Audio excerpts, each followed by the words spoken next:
ရွာရောက်လာပါပြီချစ်တို့ရေဖျားဘူးထွက်နာပေါ့နော်9ရက်ထွက်လိုက်ပါတယ်အခုဆိုရင်တော့ရွာရောက်လာပြီဆိုတော့ဟိုမှာခြံထက်ကဟိုခရမ်းသီးတွေလေအရန်ကြီးနေပြီတော်တော်ကြီးနေပြီဆိုတော့ဒီနေ့ကတော့စားဖို့အတွက်တခုမှဖြစ်ပါတယ်လိုက်ခဲ့နော်အိုးတော်တော်ကြီးလာနေပြီချစ်တို့ရေဒီမှာတလုံးလုံးဆိုရင်တော်တော်ကြီးတာကောင်းလိုက်တယ်ဒီမှာကြည့်နော်ဒါဆိုရင်တော့ဟိုဟာချက်စားလို့လည်းရတယ်နောက်တော့ငပိရီနဲ့ပေါ့နော်သူ့စားလို့လည်းရတယ်ဒီမှာအိုးကြီးပဲကောင်းလိုက်တာအများကြီးပဲနော်အများကြီးပဲအဲ့ဒါအဖေကတော့ဟိုဘက်မှာရေးပေးနေတာပေါ့နော်အဲကြောင့်အဖေကတော့ဖျားပူးသွားတာအဖေမပါဘူးပေါ့နော်အိမ်ကဟိုဟာအမေပဲပါသွားတယ်အဖေကတော့ခြံထဲမှာပဲအဲ့ဒါလေးဘဲမသွားနိုင်ဘူးခြံနဲ့ပျော်နေခြံနဲ့ပျော်နေခြံပျော်တို့လည်းခြံပျော်ပေါ့နော်ဟောလှနော်လက်ဆက်နေရောပဲဒီမှာကြည့်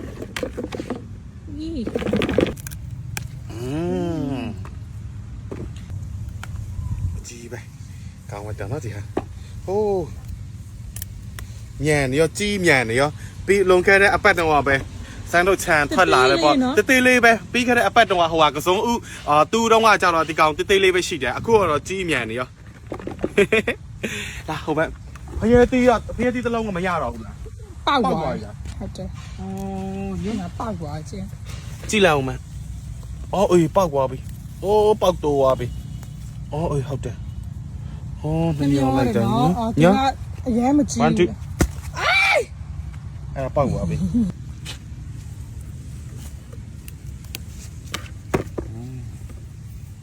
ခေါ်မှကလည်းကောင်းလိုက်တာ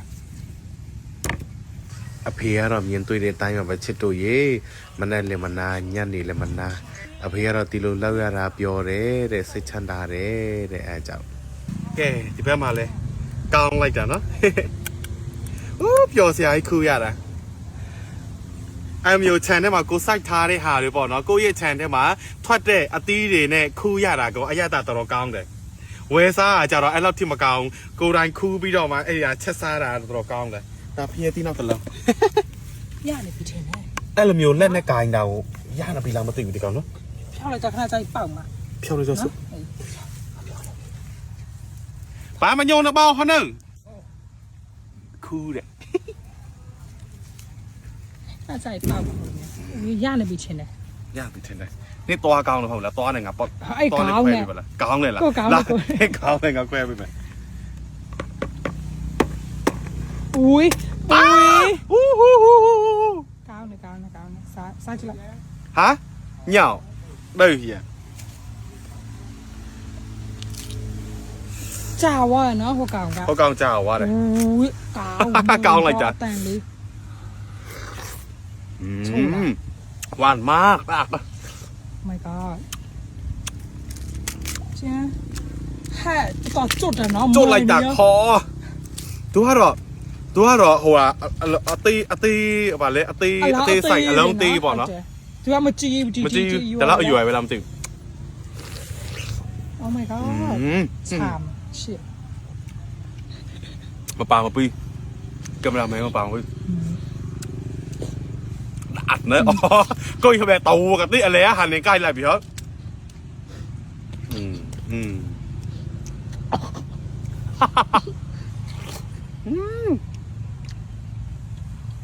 အကြည့်ပဲကြိုက်ထားတာကွာ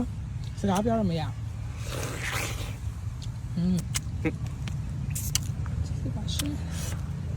တော့ခုလာမှာဟုတ်ပဲ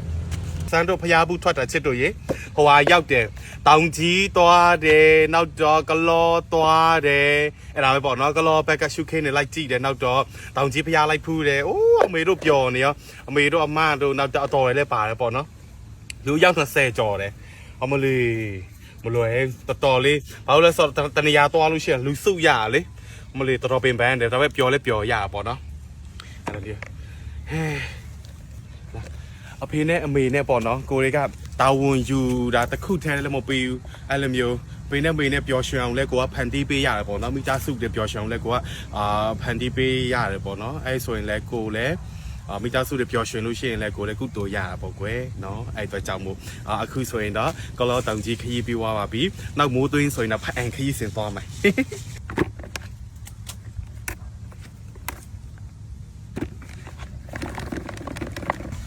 ကဲချစ်တို့ရေဟိုတစ်ခေါက်တော့ဗီဒီယိုလေးကကြတော့ဆန်းက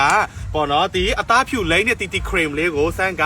လိမ့်ပြထားတယ်ပေါ့နော်တော်တော်များများကြိုက်ကြတယ်နော်အခုဆိုရင်တော့တကြံနာနီးနေပြီပေါ့နော်ရေပဲဆော့ဆော့ရေပဲကူကူပေါ့နော်လုံးဝအသားရေမမဲတော့ဒီမှာစမ်းလိမ့်ထားတယ်နော်နေပူတဲ့ထွက်လို့ရှိရင်တော့အသားရေမဲတော့ဘာမှကြောက်စရာမလိုသူကကြတော့တနခါအယောင်ဖြစ်ပါတယ်လိမ့်လိုက်တာနဲ့ချက်ချင်းဖြူတာအဲ့ကြောင့်လူတိုင်းကြိုက်တယ်ပေါ့နော်အတူပြက်ဝတ်တဲ့အချိန်မှာတို့မိတ်ကလိမ့်ပြီးွားတဲ့အချိန်မှာတို့လပင်းတို့လ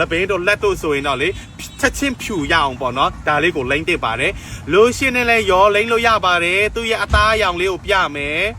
သူ့ရဲ့တီအသားအယောင်လေးကကြတော့တနခါအယောင်ပဲဖြစ်ပါတယ်လိမ့်လို့လဲလွယ်တယ်လိမ့်လိုက်တာနဲ့အသားရည်ထဲကိုစိတ်ဝင်သွားတယ်ချက်ချင်းဖြူသွားတယ်နော်ဒီမှာကြည့်ဟိုတစ်ခေါက်တော့သုံးပြထားတယ်နော်ဒီမှာကြည့်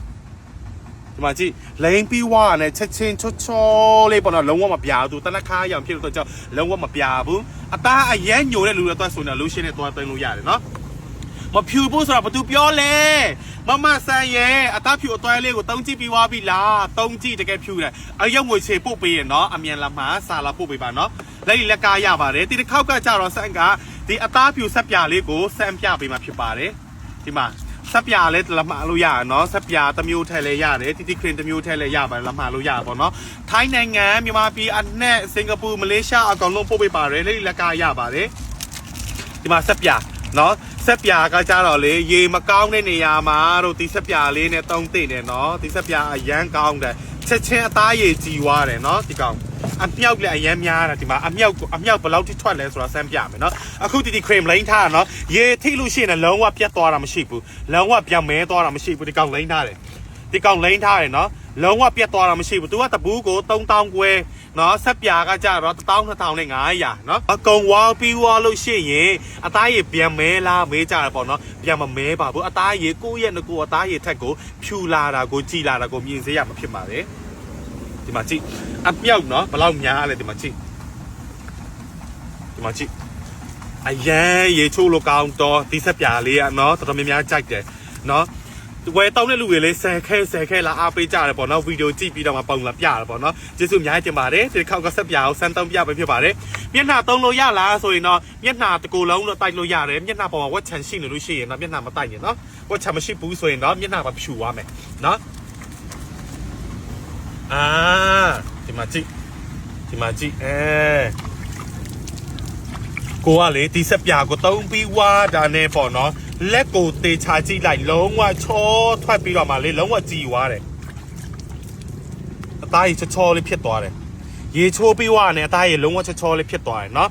ရေချိုးမယ်ပထမတစ်ချက်ကိုဆက်ပြာနဲ့ရေချိုးမယ်နံပါတ်2ချက်ကကြတော့ရေချိုးပြီးွားတဲ့အချိန်မှာဒီခရင်ကိုလိမ့်မယ်လို့ရှင်းနဲ့ရောလိမ့်လို့ရပါတယ်ညအိတ်တဲ့အချိန်တိုင်းလေလိမ့်မနေ့တိုင်းလေလိမ့်ဒါလေးနော်လုံးဝကိုဖြူစေရမယ်လို့ချင်မဲ့သူတွေ Messenger အမြန်လာခဲ့ပါနော်ဒီဆက်ပြာကိုပုံမှန်တိုက်ပေးမယ်ဆိုရင်လေဒီလိုမျိုးပုံထဲမှာပြထားတဲ့အသားရည်နှစ်ရောင်ဖြစ်တဲ့အသားရည်နေလောင်ထားတဲ့အသားရည်တွေလုံးဝတစ်ပတ်အသွင်တိတိတတ်တာနော်လုံးဝကိုပါတော့မှာဖြစ်ပါတယ်အသားရည်ကိုတညီတဲ့ကိုချောမွေ့သွားတယ်ပေါ့နော်ကျေးဇူးများတင်ပါတယ်